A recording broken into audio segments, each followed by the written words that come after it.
Subscribe कीजिए आपके अपने YouTube channel education for CBSE को और बेल आइकन को दबाइए ऐसे ही वीडियोस देखने के लिए।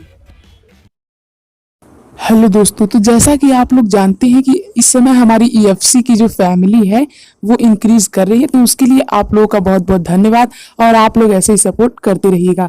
तो आज की इस वीडियो में हम लोग बात करने वाले हैं बहुत ही खास चीज के बारे में। तो चलिए अब हम लोग इस वीडियो को स्टार्ट करते हैं बिना टाइम वेस्ट किए। आप लोग जीरो फैक्टोरियल की वैल्यू हमेशा 1 ही क्यों होती है, क्या आप लोग इसे जानते हैं? आज हम लोग इस केस को काफी डीप में समझने वाले हैं। देखिए, जनरली मैं आप लोगों को एक हिंट दे देता हूँ कि जो हम लोग देखते हैं, मतलब कि जैसे होता है, अगर कोई भी बोलता है 3 फैक्टोरियल, तो इसका मतलब होता है वो कहना चाह रहा है 3 इंटू 2 इंटू 1, तो इसे हम लोग कहेंगे 3 फैक्टोरियल। इसी तरह से यदि मैं बात करता हूँ 5 फैक्टोरियल की, तो वो क्या हो जाएगा 5 इंटू 4 इंटू 3 इंटू 2 इंटू 1, मतलब ऐसे ही हो जाएगा। तो उसी तरह से जब इन सब की वैल्यू ये होती है तो जीरो फैक्टोरियल की वैल्यू हमेशा 1 क्यों होती है? जीरो फैक्टोरियल की वैल्यू तो जीरो ही होनी चाहिए। जैसे कि अगर अब हम लोग बात करें जीरो फैक्टोरियल की, तो जो जीरो फैक्टोरियल होता है इसे अब हम लोग क्या लिखेंगे, जीरो इंटू बस, मतलब कुछ नहीं, तो इसका आंसर जीरो ही रहना चाहिए। पर ये जीरो ना हो करके हमेशा डिफाइन किया गया है, मतलब कि एक तरह से फिक्स किया गया है कि जीरो फैक्टोरियल की वैल्यू क्या होगी, 1 होगी। तो मेरा मतलब ये है कि इसका भी तो कोई रीज़न होगा, क्योंकि हर चीज़ का रीज़न होता है। जी हाँ, बिल्कुल है, बिना रीज़न की कोई भी चीज़ नहीं बनाई जाती। इसे यदि हमें समझना है तो हमें एक इमेज को देखना होगा। रुकिए, अब देखिए, अब इसे ध्यान से ऑब्जर्व कीजिए। देखिए, बहुत ही ध्यान से देखिएगा। 5 फैक्टोरियल की वैल्यू कितनी होती है? 5 into 4 into 3 into 2 into 1, that is 120।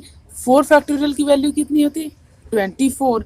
उसी तरह से 3 फैक्टोरियल की वैल्यू 6, उसी तरह से 2 फैक्टोरियल की वैल्यू 2, 1 फैक्टोरियल की वैल्यू 1।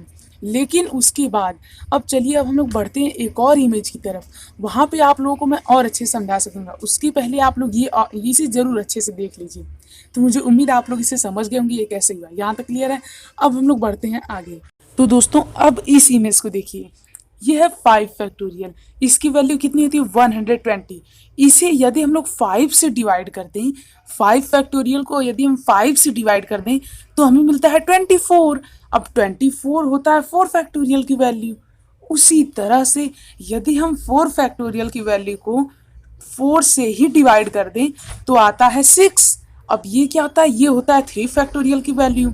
अब उसी तरह से 1 फैक्टोरियल की वैल्यू होती है 1, और यदि हम इसे 1 से डिवाइड कर दें तो हमें आंसर मिल जाता है 1। यानी कि जिस जो जो मतलब पैटर्न हम लोग यहाँ पे ऑब्जर्व किए हैं, जो पैटर्न हम लोग यहाँ पे देखे हैं, सेम पैटर्न यहाँ पे भी अप्लाई हो रहा है। समझ में आया? तो उसी तरह से 3 फैक्टोरियल जो है, इसे यदि हम लोग देखें तो इसकी वैल्यू होती है 6।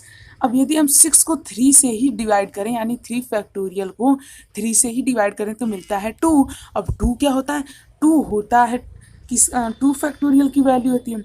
अब यदि हम लोग 2 फैक्टोरियल की वैल्यू को 2 से ही डिवाइड कर दें तो हमें मिल जाता है 1, जो कि वैल्यू होती है 1 फैक्टोरियल की। तो इस तरह से हमें कुछ ऐसी ऑब्जर्वेशन देखने को मिलती हैं। तो यहाँ तक क्लियर है? तो जैसी ऑब्जर्वेशन मिली उसी हिसाब से लोगों ने चुना कि जो जीरो फैक्टोरियल होता है उसकी वैल्यू कितनी होनी चाहिए? 1 होनी चाहिए। तो इसके पीछे एक ये रीजन है। तो ऐसे रीजन्स होते हैं जिनकी वजह से ही कुछ वैल्यूज़ को फिक्स किया जाता है, बिना रीजन के कुछ नहीं होता है। ठीक, यहाँ तक क्लियर है? तो मुझे उम्मीद आप लोगों को समझ में आया होगा। और यदि आज के बाद आपसे कोई पूछे कि जीरो फैक्टोरियल की वैल्यू हमेशा क्यों 1 ही होती है, तो आप लोग उसे अच्छे से एक्सप्लेन कर सकेंगे। तो चलिए, मिलते हैं अगले वीडियो में। ऐसे ही और वीडियो देखने के लिए प्लीज़ प्लीज़ हमारे चैनल को सब्सक्राइब कर लीजिएगा। So thank you. जय हिंद, जय भारत। तब तक के लिए अपना ख्याल रखिएगा।